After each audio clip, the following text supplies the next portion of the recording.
1주년을 보내며 나라 민족을 위해서 특별히 더 많이 기도해 주시기를 소원합니다.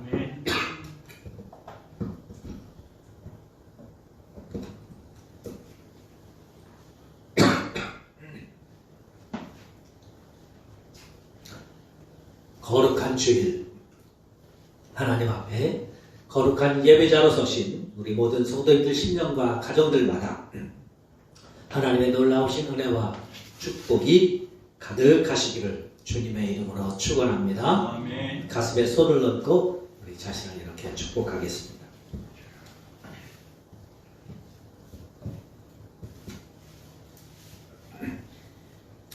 나는 믿음을 이어가는 사람입니다. 나는 믿음을 이어가는 사람입니다. 나는 좋은 믿음을 본받는 사람입니다. 나는 좋은 믿음을 본받는 사람입니다. 나는 잘 되는 사람입니다. 나는 잘 되는 사람입니다. 할렐루야. 아멘.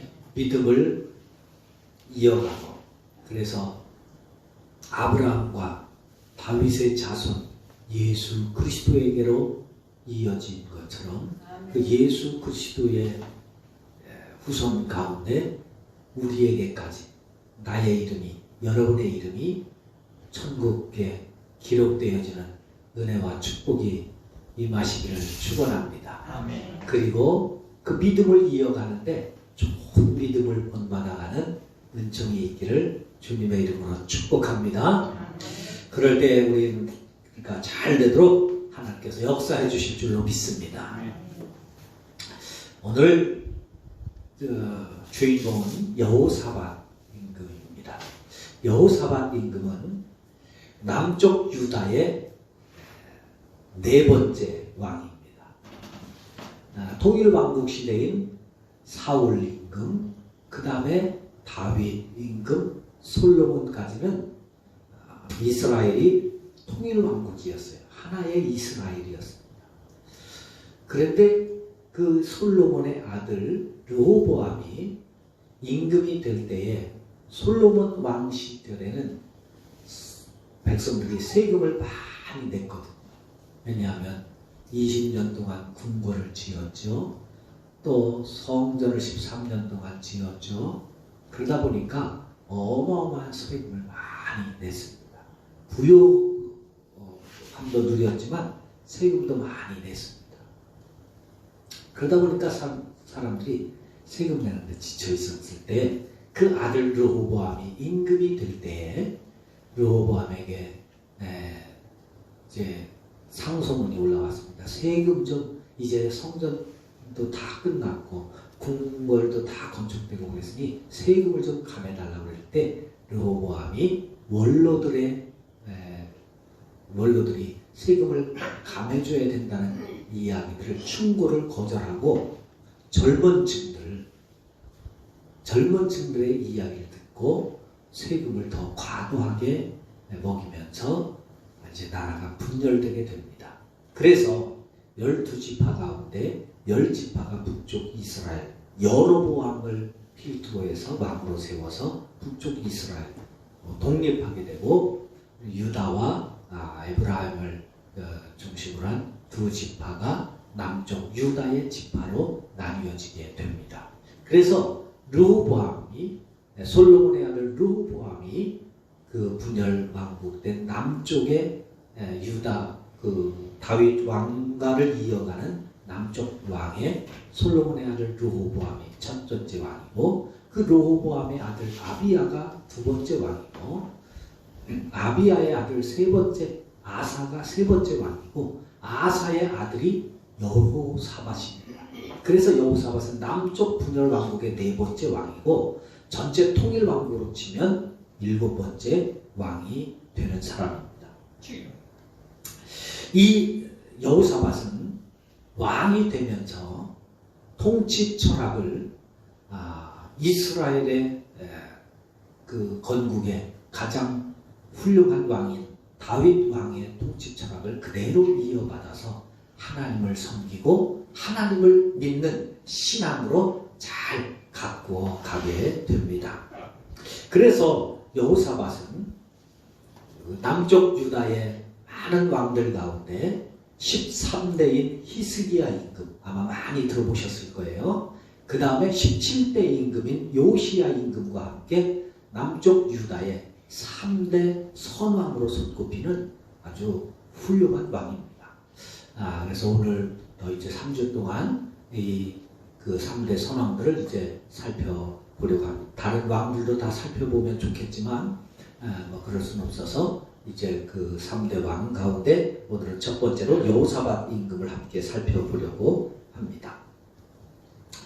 여러분, 성경이 시작되는 첫 번째 성경이 창세기잖아요.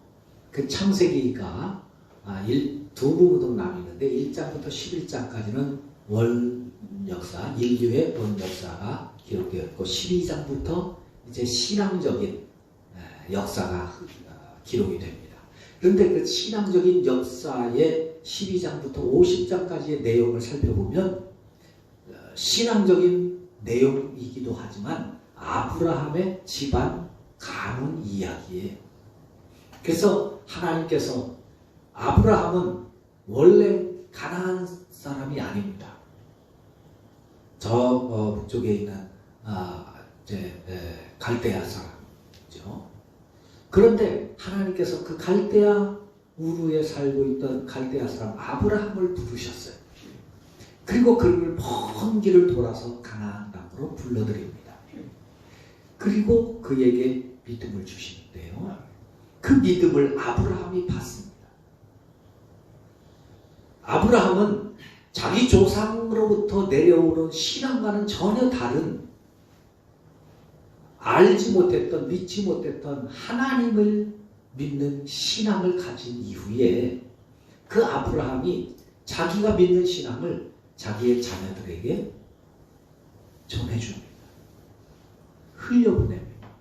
그래서 아브라함의 아들 이삭이, 이삭의 아들 야곱이, 야곱의 아들 요셉이 그 아브라함의 신앙을 아버지, 그 다음에 아들, 손자, 증손자까지 잘 물려주면서 그 믿음이 흘러가서 아브라함이 가나안 사람이 아님에도 불구하고 믿음의 조상이 되는 거예요. 그래서 그가 믿음의 조상이 되고 이스라엘의 믿음의 조상으로 세워져 가게 되어지는 것을 보게 됩니다. 그래서 아브라함은 그 많은 인생의 우여곡절을 겪으면서도 이 믿음을 자식들에게 잘 전해주고 그 자식은 또 다른 자식에게 또 다른 자식에게 계속 물려져서 믿음의 가문이 되어지게 되는 것을 보게 됩니다. 이 말씀을 통해서 우리에게 주시는 메시지는 분명합니다. 우리의 믿음을, 내가 바른 믿음을 가지고 하나님을 섬기는 것 가장 중요합니다. 할렐루야. 내가 하나님을 잘 믿어야 돼요.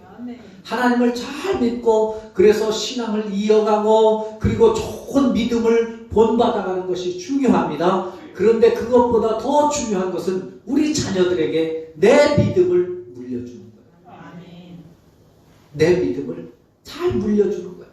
아까도 우리 예물을 드릴 때 어느 성도님 그 가정을 위해서, 인가 기도를 위해서 기도하잖아요. 그 간절한 기도의 제목을 가지고 평생 우리가 가장 중요한 기도의 제목으로 삼고 가장 중요한 자녀 교육의 핵심으로 삼아야 될 것 가운데 하나가 이 자녀들에게 믿음을 물려주는 것이어야 되는 겁니다. 내 믿음을 나의 자녀들에게 어떻게 물려주느냐에 따라서 우리 가정의 희망이 열리는 거예요. 집안의 희망이 있게 되는 것입니다. 여호사밧은 바로 그런 의미에서 복된 왕입니다. 5대조 할아버지 다윗의 신앙, 다윗의 통치 철학, 다윗의 믿음을 꼭 붙들고 오늘 본문 3절에서 말씀하잖아요. 여호와께서 여호사밧과 함께 하셨으니 이는 그가 그의 조상 다윗의 처음 길로 행하여 바알에게 구하지. 그 다윗의 좋은 신앙을 본받아서 아버지의 신앙을 계승해 감으로 말미암아 귀한 축복된 삶을 누리게 되는 것을 보게 됩니다. 그래서 그렇게 함께 했을 때 하나님께서 그 여호사밧과 함께 해주셨다고 했고, 그 다음에 17장 10절에 보면 여호와께서 유다 사방의 모든 나라에 두려움을 주사 여호사밧과 싸우지 못하게 하셨다. 그렇게 합니다. 하나님께서 여호사밧을 지켜주셔서 주변 나라들이 여호사밧과 전쟁을 할 마음을 갖지 못하게 한 거예요. 이스라엘의 역사를 우리가 너무나 잘 알듯이 늘 블레셋과 전쟁이 끊이지 않았잖아요. 그런데 이 여호사밧 시대에 때는 하나님께서 전쟁을 금해 주시는 거예요. 바라기는 우리 모든 성도님들도 우리가 좋은 믿음을 가지고 하나님을 잘 섬기고 살아가심으로 말미암아 하나님께서 저와 여러분들의 믿음을 지켜주시고 우리 가정을 지켜주시고 우리 교회를 지켜주셔서 다른 사람들이 여러분들을 힘들게 하지 못하게 하고 어렵게 하지 못하게 하고 고통을 주지 못하게 하나님께서 보호해 주시고 지켜주시는 은혜가 임하시기를 주님의 이름으로 축원합니다. 그러면 그 여호사밧이 어떤 신앙을 가지고 하나님을 섬겼을까? 먼저 여호사밧은요, 하나님 앞에 자신에게 당하는 문제를 기도로 풀어가고 기도로 해결해가는 믿음을 가졌습니다. 한번 따라해 보실까요? 내 문제를 기도로 풀어가는 믿음을 가집시다. 기도로 풀어가요. 여러분, 우리가 살다 보면 많은 문제들이 생기잖아요. 어려움들이 생기잖아요. 그럴 때 그 어려움들, 그 문제들을 해결하기 위한 중요한 키들이 있습니다. 키들이. 열쇠들이 있다. 핵심 열쇠가 있어요. 그건 문제마다 다 다르죠. 케이스 바이 케이스 아니에요. 공부에 대한 키는 공부를 하든지 좋은 학원을 가든지 좋은 선생님을 만나든지 뭐 해야 되는 것이고, 또 건강에 대한 것은 내가 좋은 의사를 만나든지 아니면 좋은 의사를 만나기 전에 내가 건강 관리를 잘 하든지 뭐 그렇게 해야 하는 것이고요. 뭐 여러 가지 사업이나 직장이나 이런 문제들이 있을 때는 중요한 때 내가 그 문제를 풀어가는 핵심 키워드가 다 다르게 있어요. 그런데 여호사밧은 특이하게 자신에게 당하는 문제들의 핵심 키워드 열쇠를 기도로 삼고 있다는 거예요. 여호사밧이 정권을 잡고 나서 아버지 대를 이어서 정권을 잡고 나서 첫 번째 행한 것이 사법개혁이었습니다. 여러분, 우리나라 이 사법개혁 때문에 좀 시끄럽잖아요. 검찰의 무소불위 권력 때문에 검찰개혁을 해야 될 것은 맞았습니다. 근데 시작은 좋았는데 끝은 제가 볼 때 너무 잘못된 것 같아서 안타까워요. 정권에 길들이는 정치검찰로 만들어가는 것 같아서 이건 참 큰일이다. 옛날 검찰보다 훨씬 더 못해가는 후퇴하는 개혁이 되는 것 같아서 다음 정권 어디에서 잡을지 모르지만 다음 정권에도 똑같이 하지 않겠어요? 저는 그게 문제예요. 그러면 정부에 대해서는 견제할 권한이 없어요. 민주주의에서는 사법, 입법, 행정이 분리가 돼서 서로 견제와 협력 가운데 정부가 이루어져 가는 거예요. 그런데 입법과 행정이 지금 완전히 여당이 다수당이 되면서 180석 절대 다수가 되면서 구분이 없어졌죠. 거기에 이제는 사법개혁까지 물려갑니다. 참 안타까운 일입니다. 나라를 위해서 기도하셔야 돼요. 근데 이 여호사밧도 왕이 되면서 사법개혁을 한 거예요. 사법개혁을 하는데 사법개혁을 할 때 최고의 화두는 뭐예요? 첫째는 정의 아니겠어요? 두 번째는 공정 아니겠어요? 정의와 공의가 바르게 서야 돼요. 그게 사법개혁의 핵심이죠. 아무리 정권에 가까워도 잘못된 건 잘못했다고 판결이 돼야 됩니다. 아무리 돈이 많아도 잘못된 건 잘못됐다고 판결이 돼야 돼요.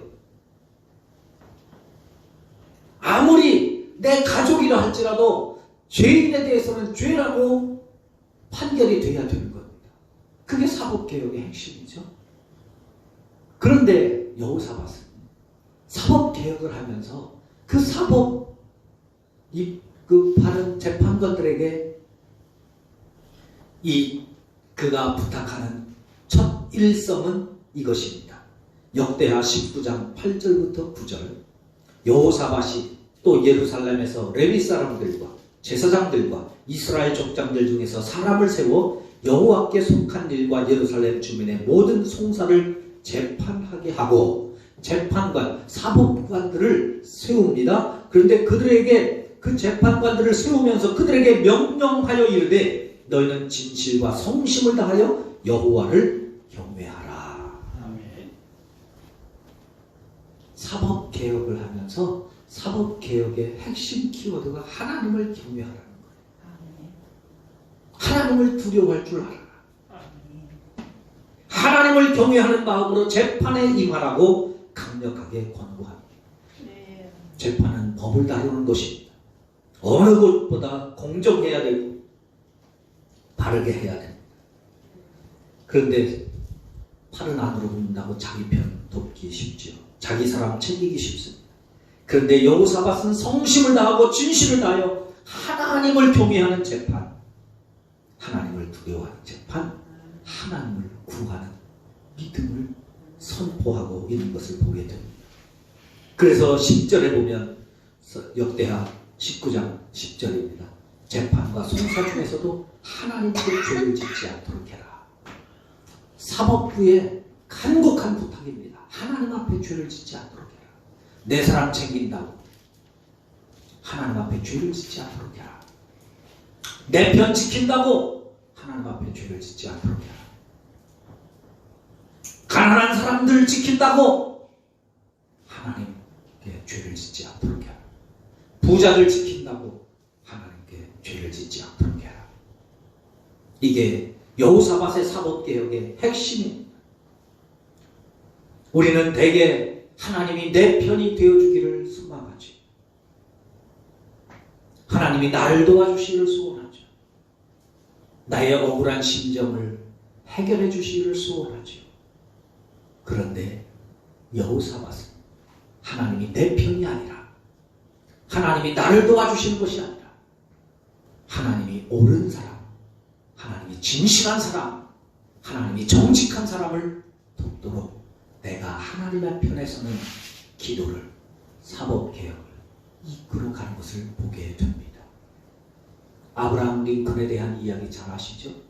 남북전쟁, 노예를 해방시키기 위해서 남북전쟁이 일어났을 때 남쪽에 어마어마한 재력과 또 물량 보세로 남쪽 군사들이 북쪽을 점점 위협해가고 북쪽이 점점 전세가 기울어져 갈 때 아브라함 링컨 대통령이 대통령 궁궐에서 하나님 앞에 간절히 기도합니다. 4시간씩 하루에 4시간씩 대통령이 직무를 다 미루고 기도하는데 전심전력.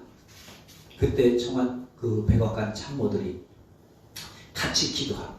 같이 기도하면서 링컨 대통령이 힘들어할 때 참모 회의를 하면서 참모들이 다 이야기했습니다. 대통령님 힘내십시오.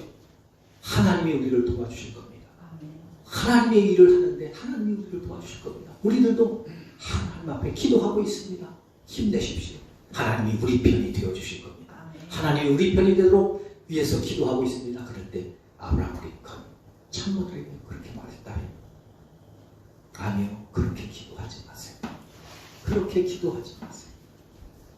나는 지금까지 대통령을 하면서 또 하나님 앞에 기도하면서 단 한 번도 남북 이 노예를 해방하기 위한 이 전쟁을 하면서 그렇게 하나님 앞에 기도했지만 단 한 번도 하나님이 내 편이 되달라고 기도하지 않았습니다.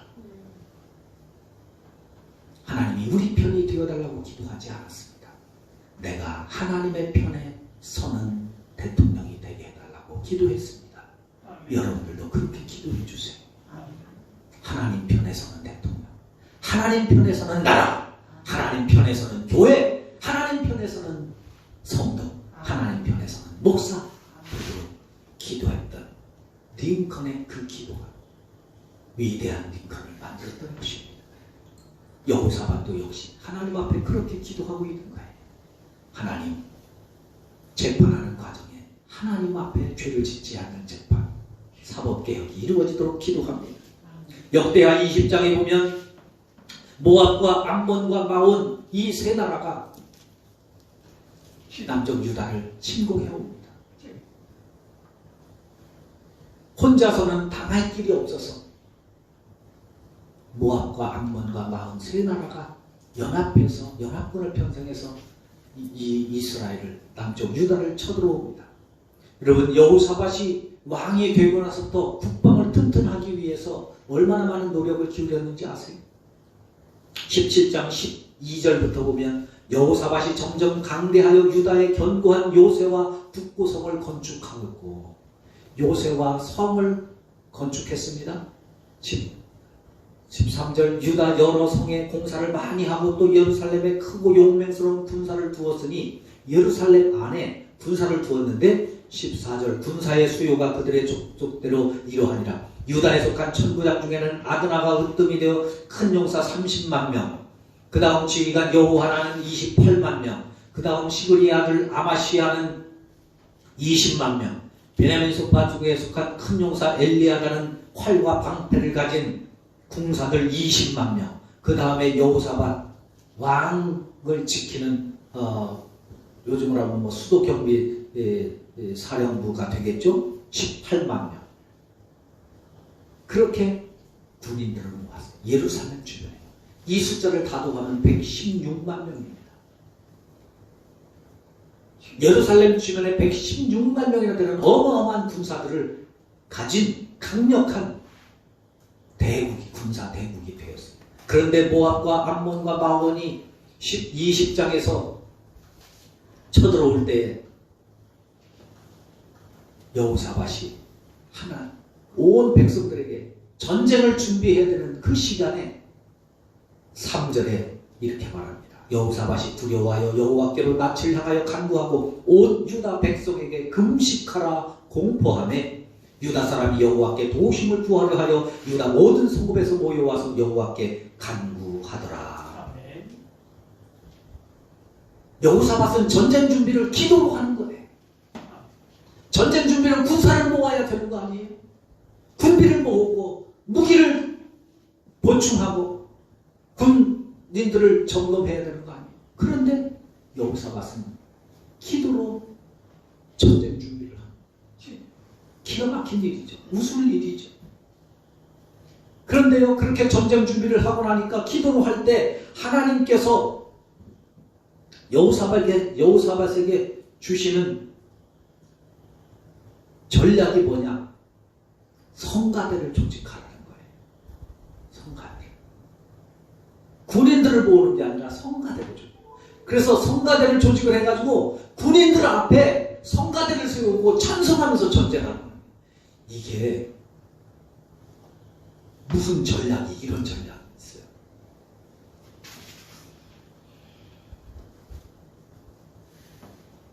이스라엘 백성들이 여호사밧 임금의 지도력에 의심을 품습니다. 전쟁은 이렇게 아닌데 세상에 이런 전쟁은 안 있어요. 우리 임금이 미쳤어요? 뭐 이렇게 나오는 거예요. 안 믿는 거예요. 기가 막히죠. 어떻게 이런 전략을 가지고 나와요?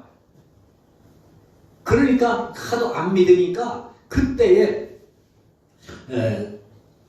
그 여호사밧 임금이 나는 기도를 통해서 하나님 앞에 해결받은 것이니까 이것은 하나님 주신 방법이라고 확신을 가지고 그 역대하 20장 20절 그 유명한 말씀을 그렇게 하는 겁니다. 이에 백성들이 아침에 일찍 일어나서 들과 들로 나가니라. 나갈 때 여호사밧이 서서 이르되 유다와 예루살렘 주민들아 내 말을 들을지어다. 너희는 너희 하나님 여호와를 신뢰하라. 그리하면 견고히 서리라. 그의 선지자들을 신뢰하라. 그리하면 형통하리라. 아멘. 말도 안 되는 그것 가지고 나아갈 때 백성들이 의심을 품으니까 하나님을 신뢰하라. 그러면 견고히 선다. 그의 선지자들을 신뢰하라. 그러면 형통한다. 그래서 그렇게 전쟁하며 나아갈 때 하나님께서 여호사밧에게 주시는 축복이 뭔지 아세요? 역대하 20장 15절입니다. 15절. 20장 15절 빨리 찾아보세요. 저만 하게 하니까 다 딴 데 보는 것 같아서 안 되겠어요. 찾아보세요. 15절. 20장 15절 시작.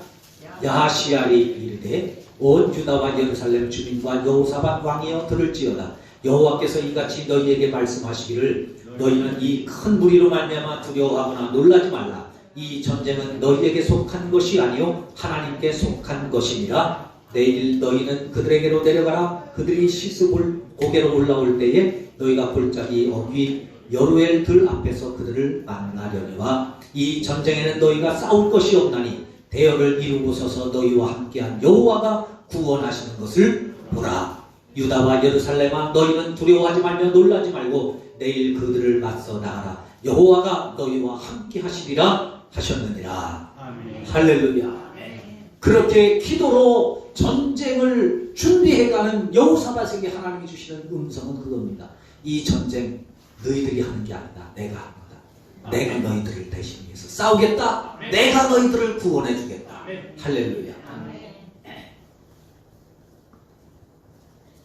여호사밧은 하나님 앞에 그렇게 강한 성을 쌓고 116만 명이나 되는 어마어마한 군사들을 대군을 이끌고 있음에도 불구하고 하나님 앞에 기도하는 겁니다.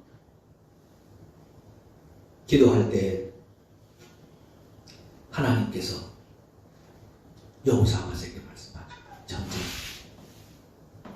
너희에게 속한 것이 없다. 너희들이 싸운 거 아니다. 내가 싸운 거다. 아멘. 여러분 우리는 살면서 많은 문제들을 맞이할 때 그 문제들을 해결하는 키워드는 여럿이 있을 수 있습니다. 방법은 여러 가지 있을 수 있습니다. 그러나 그 중에 여러분들이 선택할 수 있는 가장 좋은 방법은 기도입니다. 아멘. 우리도 기도로 풀어가실 수 있기를 바랍니다. 아멘. 그럴 때 하나님이 내가 하는 일보다 더 큰 일도 하나님이 역사해 주실 것입니다. 아멘. 내 능력보다 훨씬 더 큰 능력으로 하나님께서 역사해 주실 줄로 믿습니다. 아멘. 두 번째로 여호사밧은 산당들을 제거했습니다. 오늘 본문 역대하 17장 6절이죠. 여호사밧은 임금이 되면서 그가 전심으로 여호와의 길을 걸어 산당들과 아세라 목상들도 유다에서 제거하였다 말씀합니다. 산당은 이스라엘에 성전이 건축되기 전에 이스라엘 사람들이 하나님을 만나는 장소였고 제사를 드리는 장소였습니다. 그래서 솔로몬도 기브온 산당에서 1000번제를 드렸잖아요. 왕이 되면서 첫 번째 한 것이 기브온 산당에 가서 그 산 속에 있는 성전 산당에 가서 하나님을 섬기기 위해서 싸웠던 그 제단에 가서 1000번제를 드렸던 곳이 기브온 산당이잖아요. 산당은 그렇게 산의 높은 곳에 하나님을 섬기기 위해서 제사를 드리기 위해서 세웠던 곳이었습니다. 그런데 솔로몬 성전이 건축되고 난 이후에는 하나님이 모든 산당 제사를 폐하고 예루살렘 성전 제사로 바꾸고 가십니다. 그래서 모든 성전을 그 예배를 제사를 성전에서 드리도록 합니다. 그런데 이스라엘 백성들은 이미 오랫동안 산당 제사를 드리면서 살아왔기에 예루살렘의 귀한 솔로몬 성전이 얼마나 화려하고 얼마나 크고 또 아름다워요. 그런데 그런 성전이 있음에도 불구하고 예루살렘 성전까지 가려면 가는 것이 여간 번거롭지 않습니다. 먼 길을 가야 되고 시간적으로 물질적으로 또 힘들어서 왔다가 가는 일들이 얼마나 많은지 모릅니다. 그러니까 사람들이 처음에는 성전을 찾다가 조금씩 야 그래도 성전에는 1년에 3번밖에 못 가는데 산당에서는 우리가 자주 예배를 드릴 수 있으니까 1년에 3번 성전에 가서 예배를 드리는 것도 중요하지만 자주 우리가 드리는 것도 더 좋지 않겠냐? 그래서 산당 제사를 포기를 못하는 거예요. 왜냐하면 성전까지 가기가 힘이 드니까. 그래서 편의주의로 산당을 무너뜨리지 않고 계속 유지하고 있었던 거예요. 또 더군다나 산당은 하나님만 섬기는 곳이 아니잖아요. 이방 우상들도 산당에서 섬기는데 거기에는 바알과 아세라 신을 섬기는 산당계. 거기는 그 바알은 풍요의 신이거든요. 농업의 신. 그러니까 가나안은 농업에서 그 풍요를 섬기던 그런 것들을 본받으면서 점점 신앙이 세속화되어져 가는 거예요. 그러면서 산당 제사를 포기 못하는 거예요. 그랬을 때 이 여호사밧이 아니다. 하나님은 성전 제사를 원하신다. 그래서 산당들을 없애기 시작하는 거예요. 여러분, 코로나19 팬데믹 같은 곳에서는 그런 현상 속에서는 우리가 어쩔 수 없이 온라인 예배도 드리고 어제 또 때로는 병석이 있고 그러면 몸이 불편하고 성전에 내가 걸어서 나오지 못하고 하니까 온라인 예배를 드리고 방송 예배를 드리실 수 있어요. 그러나 이렇게 이제 점점 완화가 되고 그러면 다시 성전 예배를 회복하셔야 됩니다. 그런데 우리는 우리의 생활 속에 나도 모르는 사이에 내가 편하게 예배를 드리기 위한 산당들이 조금씩 늘어가고 있다는 그 사실. 내 신앙의 지식이 내 예배를 산당 제사로 바꿔가는 거예요. 내가 편하기 위해서. 내가 조금 어려우니까. 내가 조금 힘드니까. 그 예배를 산당 예배로 바꿔가는 일들이 흔히 우리에게 나타나고 있다는 사실이죠. 그것을 여호사밧은 과감하게 무너뜨리는 거예요. 그런데 여러분, 이 산당을 무너뜨리기가 얼마나 힘이 됩니다. 나중에 성경을 읽어보면 여호사밧이 결국 산당을 다 제거하지 못합니다. 아버지 아사 때에도 산당을 없애기 위해서 그렇게 애썼거든요. 싸웠거든요. 그런데 성도들이 안 묻는 거예요. 목사님 몰라서 그래요. 내 형편을 몰라서 그렇게 하시는 거죠. 목사님 내 모습 대보세요. 내 형편 대보세요. 내 처지 대보세요. 그게 되나? 나도 헌금 드리고 싶어요. 11조 드리고 싶어요. 나도 주일 지키고 싶어요. 나도 봉사하고 싶어요. 나도 헌신하고 싶어요. 그런데 처지가 형편 안 돼요. 여러분, 그렇게 산당들을 쌓아가시면 안 됩니다. 힘들어도 어려워도 산당은 제거해야 합니다. 여호사밧이 그렇게 산당들을 제거해 갈 때 하나님의 은혜가 그에게 임했던 것입니다. 산당을 없애기 위한 영적인 사투는 우리가 계속해서 버려야 합니다. 이건 쉽게 버려지지가 않습니다. 악은 쉽게 떠나지 않습니다. 쉽게 사라지지 않습니다. 끈질긴 생명력으로 우리를 하나님으로부터 멀어지게 하기 위해서 악착같이 우리를 떠나지 않으려고 합니다. 그렇기 때문에 우리는 늘 깨어 있어야 되고 말씀으로 우리 자신을 갖고 가야 합니다.